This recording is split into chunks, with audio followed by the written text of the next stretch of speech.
बोलिए। पुष्कर राज की जय। मैं आप सभी को ये बताना चाहती हूँ कि हमारे 2 चैनल और भी हैं। मधुर विजन और आरती के लिए मान राखियो और डेली जनरल नॉलेज के क्वेश्चंस के लिए लर्निंग बाय डूइंग। इन दोनों के लिंक डिस्क्रिप्शन बॉक्स में दे दिए हैं। एक बार आप जाकर देखिएगा जरूर। आइए पुष्कर महात्म के अध्याय 11 का गुणगान करते हैं। अगर आपको अच्छा लगे तो लाइक शेयर सब्सक्राइब जरूर कीजिएगा।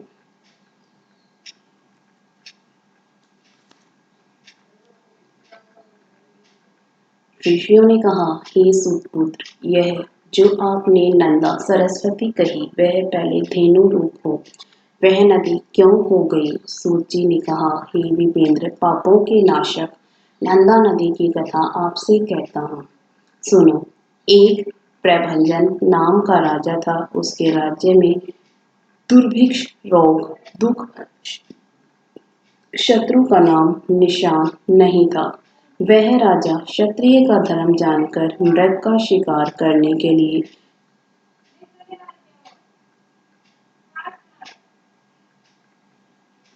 खजूर के अरण्य वन में धनुष लेकर घूमने लगा। तब उसने छोटे बच्चे वाली हिरनी को दूध पिलाती हुई देखा। तब फिर राजा ने कान तक धनुष खींचकर तीर हिरनी के पेट में घुसता हुआ पृथ्वी में घुस गया। तब हिरनी इधर उधर देखकर बोली, राजा, तू पापी है जो केवल बालक दूध से जीता है। उसकी माँ को तूने मारा, इसलिए इस श्राप से इस वन में व्याघ्र हो जा। सूर्य ने कहा, वह राजन मृगी को प्रणाम कर और कहा, इस पाप का श्राप दूर कैसे होगा? तब मृगी बोली, हे राजन, इस वन में घूमती हुई श्रेष्ठ गाय नंदिनी को जब देखेगा तब उसके धर्म सूचक संवाद से व्याघ्र योनि से मुक्ति पाएगा, इसमें संदेह नहीं है। सूर्य ने कहा, उस मृगी ने प्राण छोड़ दिए और उसी समय राजा भी व्याघ्र हो गया। उस वन में कुछ समय बीतने पर उस वन में गौ और गोपियों से व्याप्त गायों का झुंड आया। उस झुंड में नंदिनी नाम की धेनु अपने झुंड को छोड़कर हरे घास की इच्छा से खजूरों के वन में घूमने लगी। इसी समय उस गाय पर उस भूखे दुर्बल व्याघ्र को नजर पड़ी। तब व्याघ्र बड़े वेग से खाने के लिए उस पर दौड़ा। तब गाय बार बार विलाप करती व्याघ्र से बोली, हे व्याघ्रराज, मैं क्षण भंगुर अपने जीने का सोच नहीं करती। मुझे केवल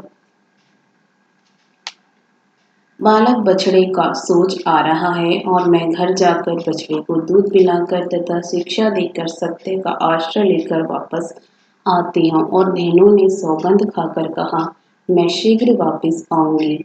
यदि वापस नहीं आऊं तो जो ब्रह्म हत्या में पाप लगता है वह मुझे लगे, और जो प्राणी अमावस्या व पूर्णिमा को मैथुन करता है उसका पाप मुझे लगे। फिर न लौटूं तो गो एवं गो के बच्चे को और कन्या को बेचने में जो पाप होता है वह मुझे लगे, और फिर न लौटूं तो पति के जीते जी स्त्री व्रत और उपवास न करती है उसका पाप लगे। फिर न आऊं तो जो ब्राह्मण संध्या उपासना नहीं करता उसका पाप मुझे लगे। इस प्रकार व्याघ्र चकित सौगंध सुनकर आदर सहित बोला, ऐसा है कि तो फिर गुरु गोकुल में शीघ्र जा और अपने बछड़े को दूध पिलाकर तथा शिक्षा देकर आना, क्योंकि सत्य से सूर्य तपता है, सत्य से परलोक स्थिर है, और सत्य का आश्रय कर समुद्र अपनी मर्यादा नहीं छोड़ता। इसलिए कभी सत्य का त्याग नहीं करना चाहिए। सूर्य ने कहा, इस वचन को सुनकर वह नंदिनी गाय अपने पुत्र के दर्शन की लालसा से ब्रज को शीघ्र चली। बछड़ा माता को समय से पहले वह घबराई हुई आती देखकर पूछने लगा, तू आज माता दिन में ही झुंड को छोड़कर अकेली कैसे चली आई, यह मुझे बता। तब माता बोली, पहले दूध पी ले, पीछे वृतांत सुनाती हूँ। मैं आज वन में घूमती हुई भूखे सिंह के पंजे में फंसने के कारण सौगंध खाकर आई हूँ।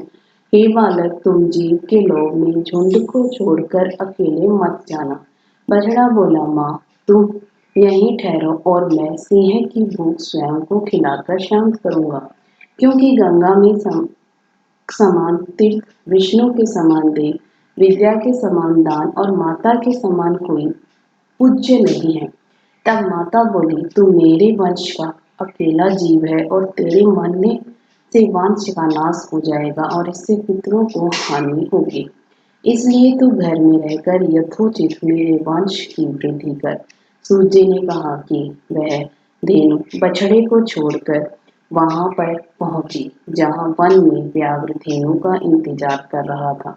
तब व्याघ्र उस सत्यवादिनी धेनु को आई देखकर अपनी निंदा करने लगा कि मुझे पापी को केवल प्राणियों के नाश करने के लिए ही प्रभु ने बनाया है, इसलिए मैं अनशन कर प्राणों को छोड़ दूंगा। और उसे पूर्व जन्म की कथा याद आई। सूर्य ने कहा, व्याघ्र आदर से प्रणाम करके बोला, मैं सूर्यवंश प्रभंजन नाम का राजा हूँ। हिरनी के श्राप से इस पाप योनि को प्राप्त हुआ हूँ और इस वन में घूमती हुई नंदनी जब आएगी तब उसके साथ धर्म संवाद से तुम्हारा पाप छूटेगा। ऐसा कहते ही व्याघ्र शरीर को छोड़कर नरक का रूप पाकर फिर बोला, हे सुंदरी, मैंने व्याघ्र रूप पाकर बड़ा पाप किया है। तब फिर नंदिनी बोली, श्राप के दोष से मुझे गो जाति मिली। मैं 3 लोकों में प्रसिद्ध नंदा नाम की सरस्वती नदी थी और विश्वामित्र के श्राप से गो की योनि प्राप्त हुई। तब राजा बोला, हे धेनु, तूने विश्वामित्र का क्या अपराध किया जिससे पशु योनि मिली? यह वृतांत तुम मुझको कहो। तब गाय ने कहा, हे नरोत्तम, मेरे तीर पर कुरुक्षेत्र में श्रेष्ठ मुनि वशिष्ठ और विश्वामित्र जी ने आश्रम बनाया था, इसलिए उनकी तपस्या के कारण आपस में वहां बैर हो गया था।